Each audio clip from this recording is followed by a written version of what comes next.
খাবারটা তো সারা জীবন প্যাশন ছিল, আর সারা জীবন ইচ্ছে ছিল গান বাজনাটা তো হচ্ছে, তার সাথে আমি একটা নিজের কিছু করবো, and of course as an foodie একটা ফুড স্পেসেই কিছু করবো। সেই ভাবনা চিন্তা নিয়েই চাউম্যানটা হওয়া। ওয়াই চাইনিজ, মানে এত কুইজিন খেয়েছো, চাইনিজ কেন? তো যখন রেস্টুরেন্টটা আমরা করব তখন আমরা ঠিক করলাম যে কি কুইজিন নিয়ে আমি করব, কেন চাইনিজ।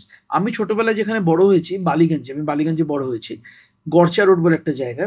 আমার বাড়ির পাঁচিলের পাশের পাঁচিলটাই ছিল কলকাতার নয় আমাদের ভারতবর্ষের প্রায় সবচেয়ে পুরনো চাইনিজ রেস্টুরেন্ট, কিমুয়া বলে। আমি জানি না কোনোদিন তোমরা খেয়েছো কিনা, আমি শিওর তুমি খাওনি, বাট নিশ্চয়ই তোমার বাড়ির লোকেরা খেয়েছে।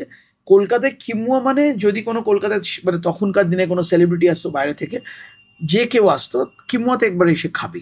একটা চাইনিজ পরিবার এই রেস্টুরেন্টটা চালাতো, আর যেরকম হয় তখনকার দিনে একটা পাশাপাশি থাকলে একটা আত্মীয়তা হয়ে যায় আমরা। তো আমাদের ভীষণ ক্লোজ ছিল সেই পরিবারটা। ইভেন মানে আমার দাদু আর ওনার যে ফ্যামিলির যে হেড, মানে ওনারা একসাথে চাকরি করতেন কাস্টমসে। তো ওনারা রিটায়ার করার পরে জায়গা কিনে একসাথে বাড়ি বানায়, অ্যান্ড দুজন ভাবে রেস্টুরেন্টটা চালায়। অ্যান্ড আমার বাড়িতে ছোটবেলা থেকেই আমার ঘরের জানলাটা ছিল ওদের কিচেনের দিকে, যখন খুলতো সকাল থেকেই মানে চাইনিজ খাবারের গন্ধটাতেই আমার দিনটা শুরু হতো। অ্যান্ড যখন আমার 6 বছর বয়স তখন আমি প্রথম আমার চাইনিজ খাবার খাই ওদের বাড়িতে। অ্যান্ড সামহাও চাইনিজ খাওয়ার প্রতি ভালোবাসাটা তখন থেকেই জন্মে যায়। অ্যান্ড চাইনিজ কমিউনিটিটার প্রতি, মানে ওরা যেরকমভাবে সব কিছু করে, ওরা যেভাবে নিউ ইয়ার সেলিব্রেট করে, ড্র্যাগন ডান্স করে, ওদেরটা তো একটু অন্যরকম, সেটা আমার কাছে খুব ইন্টারেস্টিং লাগতে শুরু করলো। অ্যান্ড যখন রেস্তোরাঁর ব্যবসাটাতে আমরা ভাবলাম আমি শুরু করবো, তখন আই থট মানে আর ডান দিক বাঁ দিক ভাবার নেই, করলে চাইনিজ রেস্টুরেন্ট করবো।